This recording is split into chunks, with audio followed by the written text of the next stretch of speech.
चलिए आज दिन की शुरुआत में हम बात करेंगे महिला आरक्षण बिल के बारे में। मैं आपको बताती हूँ कि महिला आरक्षण बिल कल लोकसभा में पेश किया, जिसके बाद 4 बजे से उसके बारे में वोटिंग शुरू करनी थी। जब वोटिंग शुरू हुई, इसके बीच विपक्षी दलों के और अमित शाह के बीच वार्तालाप भी हुआ, बातचीत भी हुई सदन में, एक दूसरे के ऊपर आरोप प्रत्यारोप भी लगाए गए। लेकिन कहीं ना कहीं विपक्ष एक साइलेंट रणनीति प्लान कर रहा था, जिसके बाद वोटिंग में उस रणनीति का साफ एक रिजल्ट नजर आया। अगर हम बात करें तो कल महिला आरक्षण बिल लोकसभा में पास नहीं हुआ था। क्यों नहीं हुआ, ये भी कारण जान ले।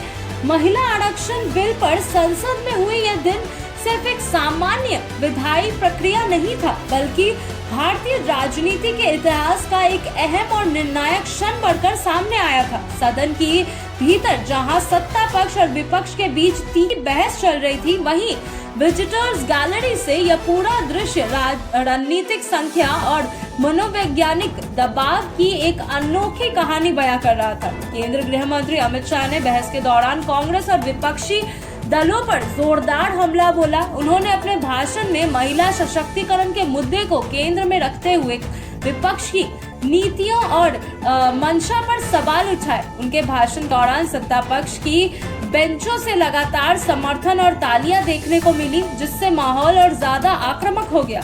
दूसरी ओर विपक्ष भले ही भाषणों में उतना आक्रामक नजर नहीं आ रहे थे, लेकिन उसकी रणनीति पूरी तरह से संगठित है और साधी हुई थी।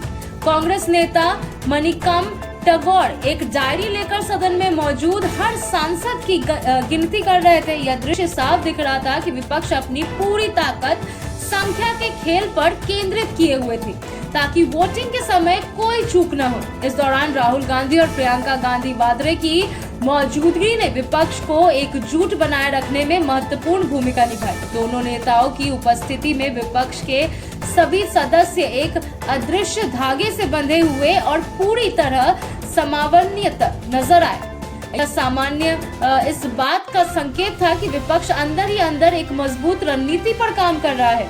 विजिटर्स गैलरी से देखने पर यह साफ महसूस हुआ कि संसद में सिर्फ भाषणों की लड़ाई नहीं हो रही थी, बल्कि यह एक गहरी रणनीतिक जंग थी, जहां हर पार्टी अपने अपने तरीके से बढ़त हासिल करने की कोशिश कर रही थी।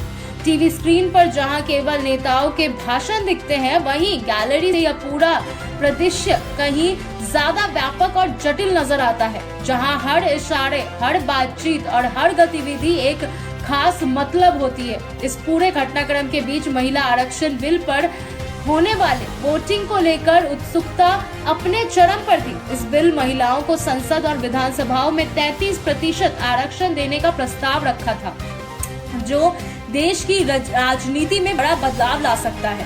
संसद में उस दिन का माहौल यह दर्शाता रहा था कि लोकतंत्र केवल बहस और भाषणों तक सीमित नहीं है, बल्कि इसके पीछे रणनीतिक आंकड़ों का संतुलन और राजनीतिक समक्ष का गहरा खेल चलता है।